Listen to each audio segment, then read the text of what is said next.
Hey, this is Ken Rosever, and this is problem 4.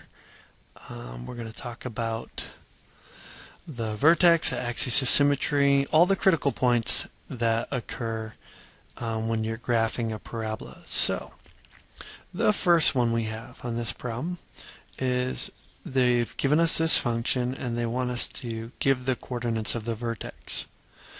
Well, this quadratic function here is actually in this form. Because it's in this form, all we have to do is figure out what h and k are, because that is what the vertex is. It's h comma k. So lining these up and comparing,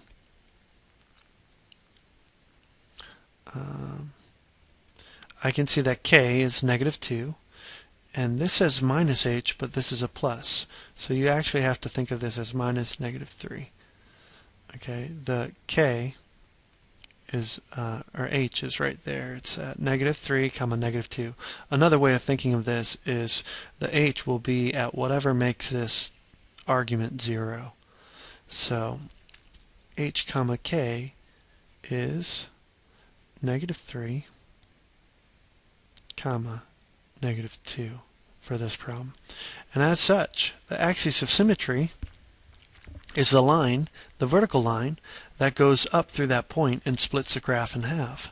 So the axis of symmetry will be x equals -3. Because vertical lines always say x equals, and the point we're going through is -3 comma -2. So what does x equal in that? -3. Next they ask whether the vertex is a max or a minimum point. Well, for that we look at the a, the number that's out in front here, and we see that a is negative, which tells us the parabola opens downward. So the parabola looks something like that. As such, the vertex would be a maximal point. So the vertex here is a maximum. I'll just underline maximum rather than writing that. And they want us to find the corresponding maximum or minimal value of the function. Well, when they ask for the maximum or minimum value, they're actually asking for the output. What is the maximum or minimum output for the function? And since we know that the maximum occurs at -3, and the y that corresponds with that is -2, we know that the maximum is actually y equals -2. Okay, give the domain. The domain of the function is unrestricted. What I want to call it, any polynomial function. Not a rational function or a root function, but any polynomial function, the domain is -infinity to +infinity. And why is that? Because you can plug in any x you want, and it's not going to cause a problem for you. It's not going to gum up the works of this function. You plug in a positive number, you'll get a result. Negative number, you'll get a result. 0, you'll get a result. So that's not an issue. The domain is all the real numbers. The range, however, is restricted because we cannot get higher. We cannot get outputs higher than -2. So the range, which refers to the y values, is strictly numbers y's that are less than or equal to -2. But we're going to write that in interval notation, so we're going to say -infinity to -2 bracket. Next they ask me, give the interval over which the function is increasing. The function is increasing whenever the slope is positive, and the slope is positive up to the vertex. So the function is increasing from -infinity up to -3. The book puts a bracket here, but I disagree, because the function is not increasing at -3. At -3 the slope is 0, so I'm going to put a parenthesis. But you know, if you put what the book says, I mark that correct, but I believe the authors are wrong in this. Where is the function decreasing? is decreasing after negative 3. So I would write negative 3 to positive infinity. Next, they asked you to find the y-intercept. How do you find a y-intercept? We set x equal to 0. So I'm going to say y equals negative 2 times 0 plus 3 squared minus 2, which gives me negative 2 times 3 squared minus 2, which is negative 18, minus 2, which is negative 20. So the y-intercept is at 0, negative 20. So it's a ways down. And finally, they ask us for the x-intercept. Well, if you actually graph this, negative 3, negative 2 is going to be in the third quadrant. It's going to be below the x-axis, and because the graph is pointing down, we know that there is actually no x-intercept. But let's say you didn't realize that. How do you find an x-intercept? You set y equal to 0 and you solve. So I'm going to write 0 equals negative 2 times x plus 3 squared minus 2. So I've set y here equal to 0. I'm going to move the 2 over.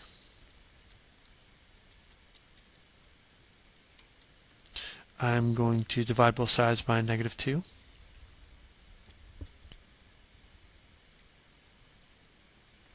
And then, lo and behold, look at, I'm trying to square root here to get rid of the square, and I would have to square root a negative.